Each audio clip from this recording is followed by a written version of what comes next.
As we begin this presentation on building leadership character, focusing on compassion, I'd like you to reflect for a few moments and jot in your journal or your notebook, how well equipped do you feel to give comfort to your others, to your future followers? Jot down the skills you feel you possess, and perhaps maybe those you think you may still need to develop.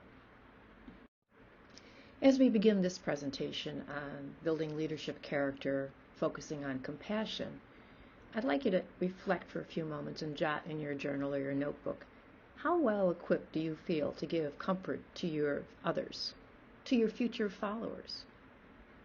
Jot down the skills you feel you possess, and perhaps maybe those you think you may still need to develop. For a few moments, we're going to revisit Dr. Daniel Goleman of emotional intelligence fame. Please take the link on this page that will bring you to his TED Talk. And after you watch this brief video, please jot down in your notebook what really resonated with you in particular about this presentation. Thought leaders, the late Christopher Peterson and Martin Seligman, note that kindness, generosity, nurturance, care, compassion, and altruistic love are a network of closely related terms that indicate a common orientation of the self towards others. Some define compassion as the ability to feel sorrow over another person's suffering and to express that sorrow in a way that is intended to alleviate the suffering. The meaning of compassion is to recognize the suffering of others then and to take action to help. Compassion gives us the ability to understand someone else's situation and the desire to take action to improve their lives. Unlike pity, compassion does not suggest any feeling of superiority to the suffering person, but instead it's a virtue that forms a bond with the sufferer. The value of compassion is that it enables us to understand ourselves and others better, and the more we understand others, the more we want to relieve their suffering. Thought leaders, the late Christopher Peterson and Martin Seligman, note that kindness, generosity, nurturance, care, compassion, and altruistic love are a network of closely related terms that indicate a common orientation of the self towards others. Some define compassion as the ability to feel sorrow over another person's suffering and to express that sorrow in a way that is intended to alleviate the suffering. The meaning of compassion is to recognize the suffering of others then and to take action to help. Compassion gives us the ability to understand someone else's situation and the desire to take action to improve their lives. Unlike pity, compassion does not suggest any feeling of superiority to the suffering person, but instead it's a virtue that forms a bond with the sufferer. The value of compassion is that it enables us to understand ourselves and others better, and the more we understand others, the more we want to relieve their suffering. According to Nemec and McGrath, who are the authors of The Power of Character Strengths, kindness is being compassionate, which means to really be there for someone, listening intently and or just sitting with them and silently supporting them. This type of compassion involves a deep concern for the welfare of others. In fact, research, as we heard from Daniel Goleman, has shown that if you watch someone else act in an altruistic way, in a kind way, you are more likely to go out and also be kind, compassionate, and altruistic. Nemec and McGrath suggest that we are at our best with kindness and compassion when we demonstrate both towards ourselves and others. Research also tells us that there are many benefits of this strength and virtue, including people who give to others in both small and large ways tend to be happier. People who are consistently compassionate and kind and giving tend to be healthier and live longer than their less generous counterparts. Kind and compassionate people are often likable, and this can provide opportunities to develop meaningful relationships. Kindness and compassion directed inward, self-compassion, can contribute to higher self-esteem, less anxiety, depression, and greater life satisfaction. Random acts of kindness and compassion have been connected to the greater positive emotions, lower negative emotions, greater well-being, and higher peer acceptance. How? Well, take a few moments to jot in your journal about some ways that you've observed kindness and compassion. For example, in what situations do you find kindness and compassion easy to express? Also, in what situation do you most struggle to express kindness and compassion? The underuse of compassion and kindness is fairly obvious. Someone who isn't generous with their resources, someone who is uncaring toward or lacking empathy for one who's suffering, someone who's mean-spirited in their interactions. But there are also some examples that are less obvious. For instance, being lost in our own head due to busyness or high stress can cause us to disregard another who may be needy, overwhelmed, or crying out for help. The opposite of compassion and kindness might actually be indifference. But then again, we can't always focus on being compassionate towards others. If we did, it would be quite draining. Sometimes it's easier to be compassionate to people we actually don't know at all that well versus those we know well. We see this paradox sometimes when a child is less kind towards their parent and siblings than to other people. Also, the opposite can play out in our lives when we are unkind to strangers, particularly those who are different from ourselves. The overuse of compassion and kindness can be observed when a person gives so much to others that they have little time left for themselves emotionally, and perhaps end up feeling like a martyr.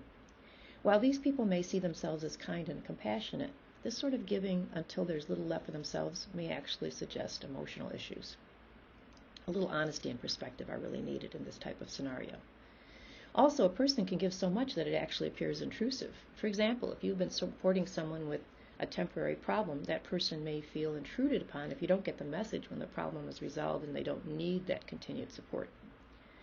Some individuals are particularly good at offering compassion and acts of kindness to others, but find it difficult to receive.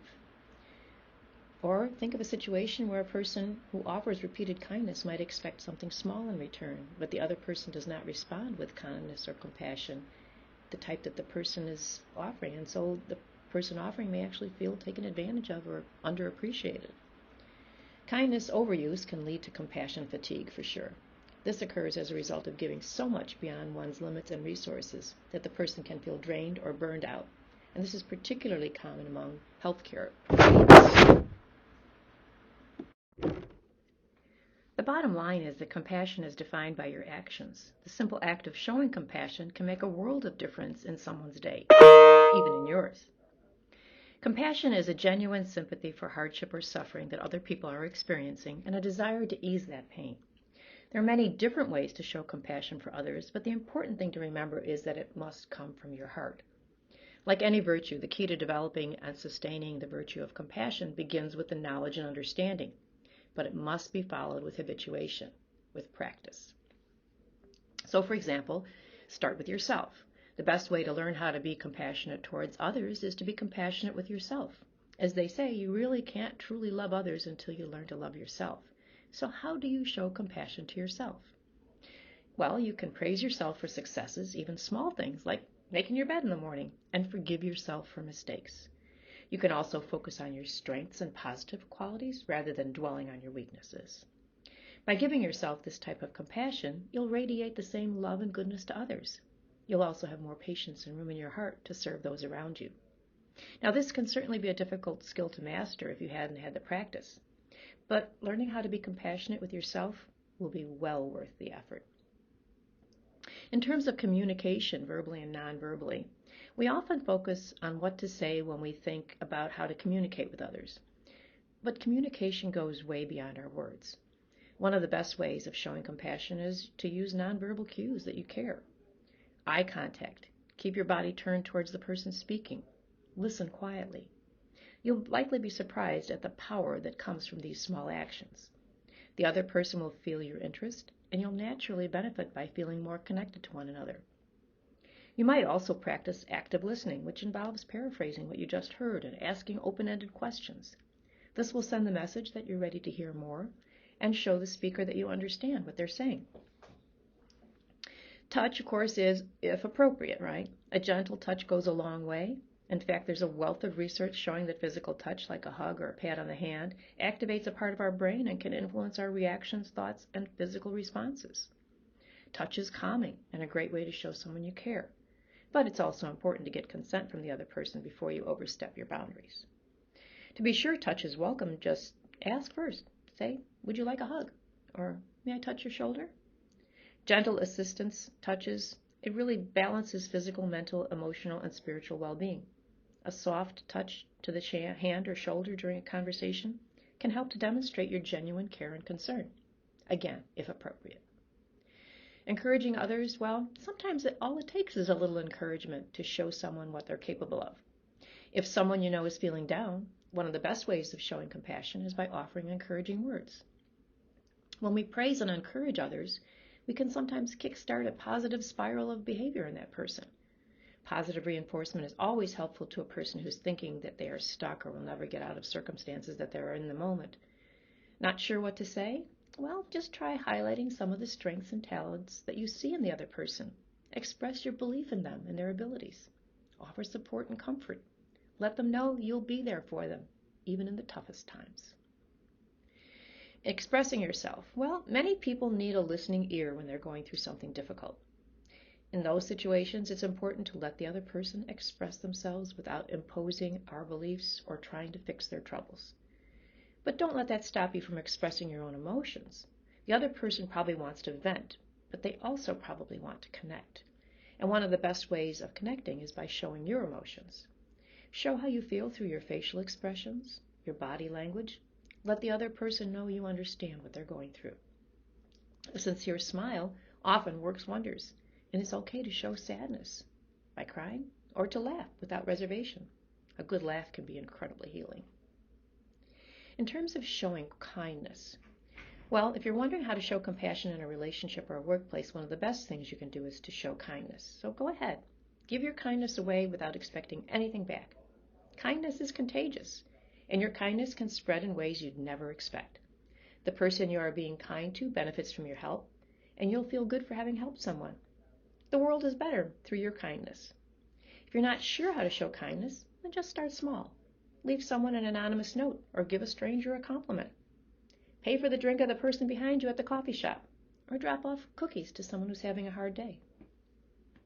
In terms of privacy, well, how do you develop compassion for others who don't really seem like they want your help?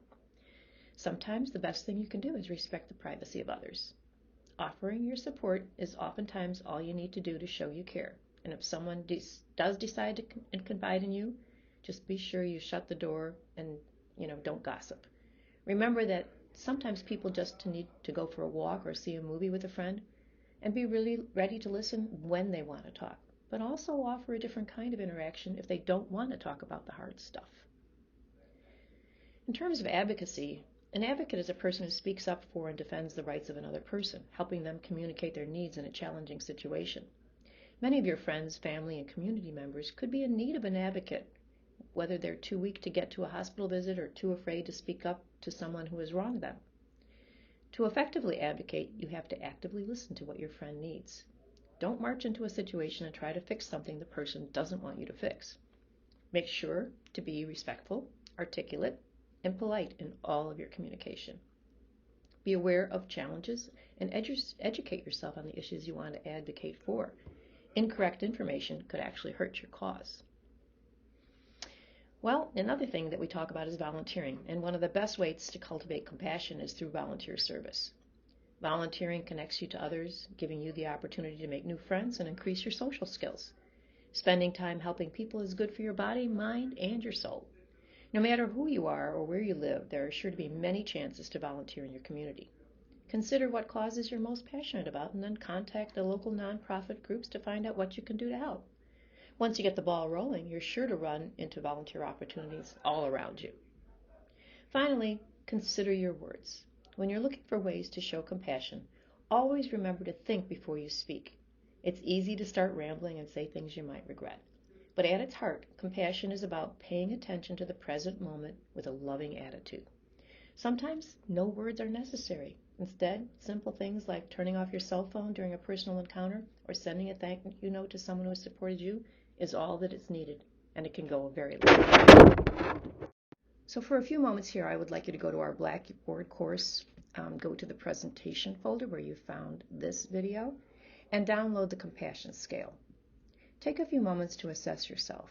This is a short set of questions, and you'll rate yourself on a scale of 1 to 5, 1 being almost never and 5 being almost always. When you're finished, break out your scores according to the items that are focused on kindness, common humanity, mindfulness, and indifference.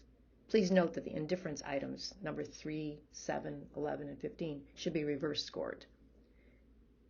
When you've got it all done, jot some things down that you're thinking about in your journal.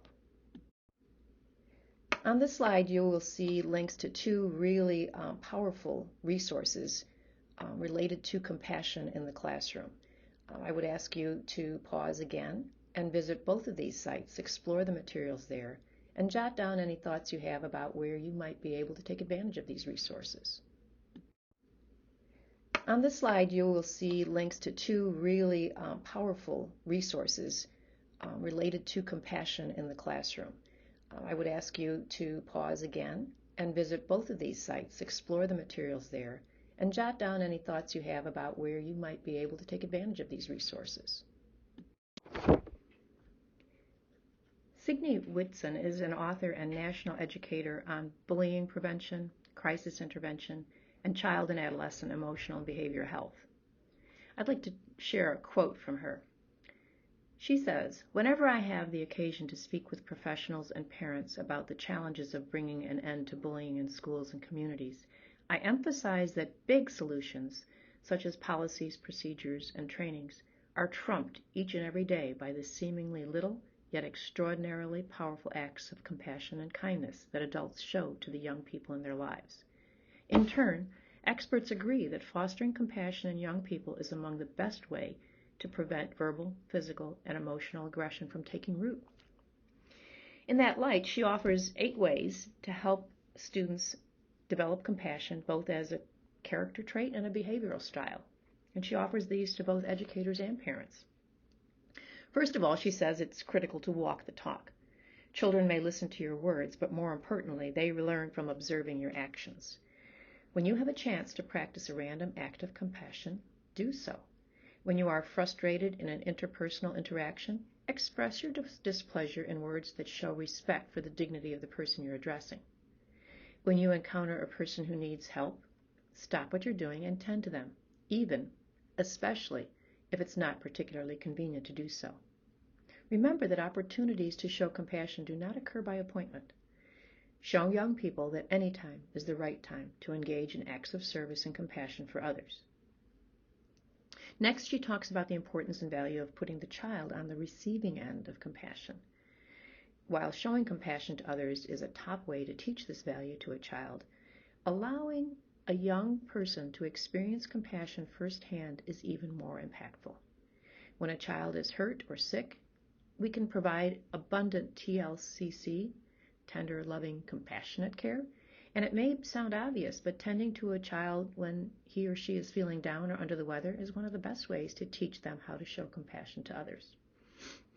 In terms of talking the talk, while most children can learn about true compassion by seeing and feeling this trait acted out, parents and teachers, when they speak explicitly about acts of compassion, they communicate it with importance as a prized value. So be sure to point out instances where compassion was shown or should have been shown. Talk about people who particularly need compassion, such as the elderly and children living in poverty. Volunteering your time is another way. When children become actively involved in showing acts of compassion to others, they learn about this value in a very deep and enduring way. So finding age-appropriate ways to introduce your students to volunteering is wonderful. Think about visiting a nursing home and sharing a craft activity, or serving a meal at a homeless shelter, organizing a canned food drive, collecting coats to donate to needy children, or even participating in a charity walk. These are once really meaningful, but also fun, and it makes them especially effective in getting kids to routinely think about the needs of others with compassion. Of course, caring for pets is always a big question with parents, right? But children who care for pets learn important values such as responsibility, unconditional love, empathy, and compassion for living things. Reading, of course, is one of my pet things as a literacy person. Children's books are great for providing a window into the experiences of others. Children's writer Trudy Ludwig is an award-winning author of such books as My Secret Bully, and she's a favorite one for sparking conversations with kids about bullying and relational aggression. And The Invisible Boy is another book that's a great read for inspiring empathy and compassion for young people who find themselves kind of on that periphery of school and social hierarchies. For older students, check out biographies of famous figureheads of compassion, such as the Dalai Lama or even Mother Teresa. The compassionate is really interesting. You know, in recent years, rubber wristbands have become a ubiquitous symbol of causes and concerns. And recently, we began to notice a two-tone band that was kind of turning over and real kind of unexpected, and so we asked about it.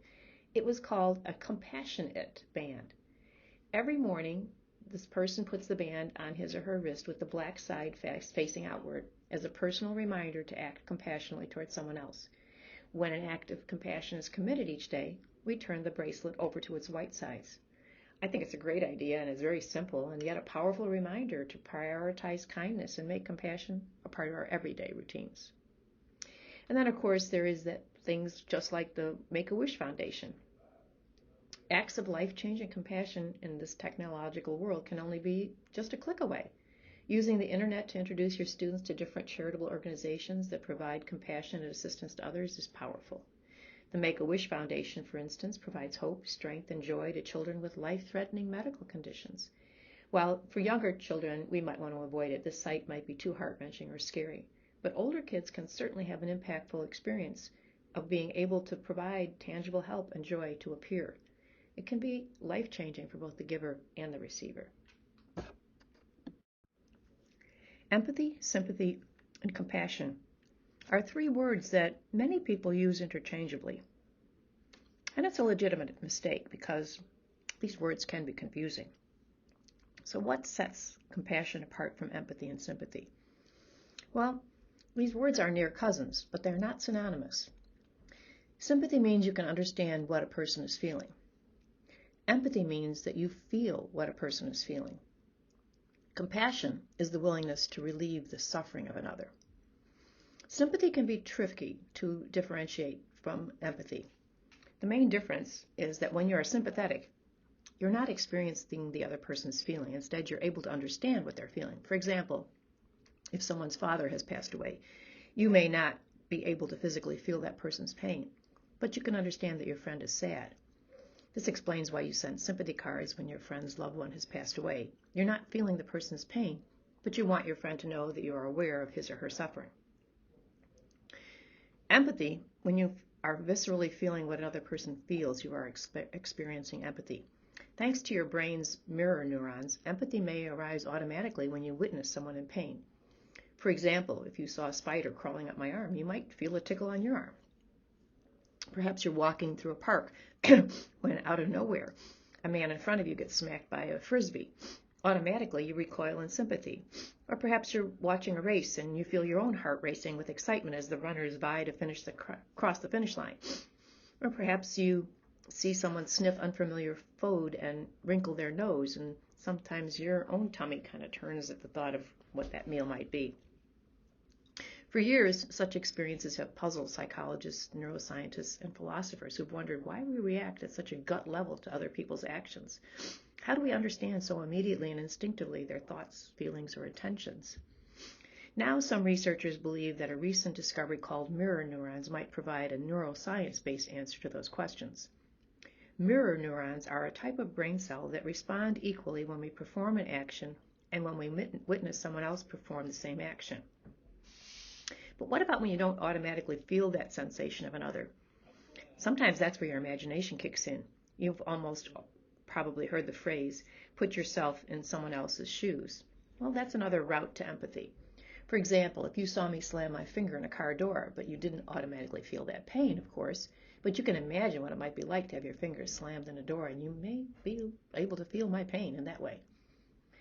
Empathy isn't reserved for unpleasant feelings only, though. Remember that. You can feel empathy when you witness joy, too. Isn't it great when someone walks in the room smiling and it makes you smile? Compassion, on the other hand, kicks empathy and sympathy up a notch. When you are compassionate, you feel the pain of another. You recognize the person is in pain, right? But you do something to alleviate that person's suffering. So empathy moves to sympathy and then kicks up a notch to compassion. Its Latin root for compassion means to suffer with. So when you're compassionate, you're not running away from suffering. You're not feeling overwhelmed by suffering. You're not pretending suffering doesn't exist. You can actually stay with that present suffering. Leaders can show compassion and work to alleviate the pain and suffering of others within the school community. Tragedies happen in life. And some of it even springs from the workplace. Thought leader Mary Croissant and her colleagues talk about the character dimension of humanity. Their definition includes descriptors of considerate, empathic, compassionate, magnanimous, and forgiving. Amy Newman focuses on the compassion as the part of academic research that's focused on interpersonal relationships. Some scholars define compassion as an interpersonal process involving the noticing, feeling, sense-making, and acting that alleviates the suffering of another. The focus is on reacting to others' hardships with care and concern. When leaders demonstrate compassion, they take the time to be with others. Scholars have identified a 4-step process for responding with compassion. Noticing that suffering is present in the organization, making meaning of suffering in a way that contributes to desire to alleviate it, feeling empathic concern for people that are suffering, and then taking action to alleviate suffering. So what would that look like? Let's move to the next slide. So on this slide, we can go back and revisit those 4 levels that have been really identified as a process for responding with compassion. Notice that the first 2 lines here are really all about noticing that suffering is present. The 3rd and 4th rows are where we're interpreting it and making meaning of it. In other words, it really kind of helps us to understand it and begins to build that desire to alleviate it. Feeling, of course, is in the next 2 rows, and this is really where we're thinking about empathic concern. And finally, rows 7 and 8 are all about action, taking action, and really moving towards full compassion. We probably all agree that compassionate leaders respond with small gestures, they offer comfort, they offer empathy. But as a future leader, let's talk about practical ways in which you can communicate compassion to others. Well, for instance, in terms of making small gestures, perhaps when a coworker isn't suffering, we can just be a simple thing like a card or a phone call or a visit that can make a difference in how people begin to recover from a tragedy. A handwritten note or even an email can communicate our care. Notes of compassion signal our concern until we can spend time with the person and offer comfort. Offering comfort can be awkward. We don't always know the right thing to say or do when people in our care are suffering. So it's really easy to choose to just avoid. But compassionate leaders push beyond obstacles, such as whether the person deserves to be comforted or we feel equipped to comfort them. As leaders, we can make a difference not only in the lives of others, but in the overall school environment when we show compassion. The key is to remember that our tendency is to fix things and solve problems. That may not always be the right choice. Sometimes the best we can do is to let people know we care. Compassion is telling people, I am with you. Now, it is important to avoid pity and sympathy. As we've discussed, compassion is not pity. Pity implies actually that one person is inferior to the other. Compassion happens between equals. And despite your leadership position, that organizational chart should not come into consideration. There's a Buddhist author and nun named Pema Chodron, and she wrote, "Compassion is not a relationship between the healer and the wounded. It is a relationship between equals. Only when we know our own darkness well can we be present in the darkness of others. Compassion becomes real when we recognize our shared humanity. That type of compassion requires empathy, not sympathy. Remember, sympathy implies a distance between people, and as Brené Brown reminds us, empathy fuels connection. Sympathy drives disconnection." Val Walker wrote The Art of Comforting and offers a thoughtful explanation of empathy. We can feel the sorrow of someone else, even if their life experience is nothing like ours, because we all know sorrow by having lived through loss in our own lives. Our commonality of human challenges and suffering is far greater than our separate ideologies, religions, cultures, or genders. We can all acknowledge pain. Next, in terms of communicating empathy, well, listening with empathy or empathic listening is one way that leaders can communicate empathy. Empathic listening involves being attentive and being oriented to the other. There's a communication researcher named Graham Bodie, and he has identified 3 stages in empathic listening. He talks about sensing, processing, and responding. Sensing, as an empathic listener, we indicate that we are understanding the speaker's words as well as the emotional content of what's being said. Processing, this is where we remember what the speaker said, ask for clarification, and integrate the points of the conversation. Responding is where we may ask more questions, paraphrase what we heard, and perhaps use nonverbal behaviors to show our attention and interest. The key to empathic listening is to listen attentively without expressing judgment. Author Judy Brownell, who wrote Listening, has identified what she calls warm and cold behaviors that communicate empathy. She suggests that cold behaviors include staring, looking away, fidgeting, moving away from the speaker. Warm behaviors include things like making direct eye contact, nodding, keeping your eyes wide open, leaning forward. Even small utterances such as "I see," "I understand" also demonstrate engagement. Sometimes the best comfort comes from simply taking the time to give your attention and listen, and that really goes for interactions with all community stakeholders. As leaders, we can invite individuals to talk and then simply listen empathically without interrupting. Sometimes compassion is simply stating, "I am not sure what to say, but I want you to know I'm thinking of you." Once again, I'm going to ask you to pause, recall, reflect, and write in your journal or your notebook. First of all, think of a time when somebody successfully comforted you when you were in pain. What did that person say or do that was helpful? What else, if anything, would have been more helpful? Was anything not helpful? Have you ever noticed someone suffering but didn't act? What were the circumstances? If you had the opportunity to replay the situation, what would you do differently? Well, I think time now is to talk about self-compassion. We've talked about working with students, we've talked about what compassion is, and we've talked about leadership. But it's really important for us to be thoughtful about our own suffering and to manage our own self-judgments. We can be honest with ourselves while also maintaining a kind and understanding approach to ourselves. We can let go of perfectionism, give ourselves a break, cut ourselves some slack. We can also keep track of our compassionate acts. Count them each day or each week, and that will help to generate an awareness and perhaps to generate new ideas and more compassionate behaviors. As leaders, your lives will be busy, and they will not necessarily be within your own control. As you care for others, it will be equally important to care for yourself.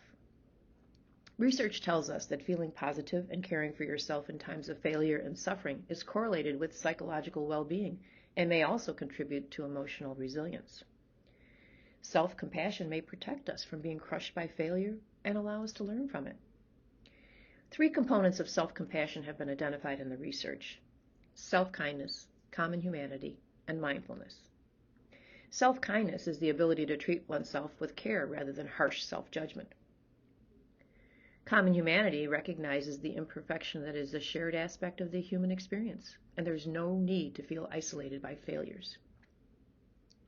Mindfulness is holding one's experience in balanced perspective rather than exaggerating a very dramatic storyline. Practicing gratitude is one way to improve our self-compassion. Recognizing the goodness in your life and acknowledging that at least part of that goodness resides outside of yourself is really helpful. A plethora of research has demonstrated the positive effects of gratitude for our overall well-being. Individuals who focus on blessings instead of hassles or complaints tend to feel better about their lives and are more optimistic. Completing a daily gratitude exercise can lead to a better outlook, and it can position us as leaders to be more likely and able to help those in our care. In other words, counting our blessings makes us happier and improves interpersonal relationships. You've probably heard of the benefits of writing a thank you letter or an email, writing down 3 good things in your life each day, and even journaling about personal strengths. Reaching for things to be grateful for, even during times of pain, helps us to practice compassion and kindness towards ourselves and then towards others. Self-compassion scale items can really help us to understand how we care for ourselves, and it can be useful to see how we might become more compassionate and kinder to ourselves. The questions that you see on this slide represent a very short actual self-assessment scale. But if you are interested and would like to engage in a more extensive scale, the URL listed at the top of the slide will take you to a really powerful experience. Continuing to talk about taking care of ourselves, the link on this slide will take you to a set of self-compassion guided meditations and different exercises. These were created by Dr. Christina Neff and her associates as a follow-up to the more extensive self-compassion scale that I referenced on the previous slide. You may find this really powerful. So in conclusion, as leaders, it will be very important to practice compassion and self-compassion. We need to be gentle with ourselves, and practicing compassion and gratitude are essential to personal growth, both personal and the professional character development that we are striving for.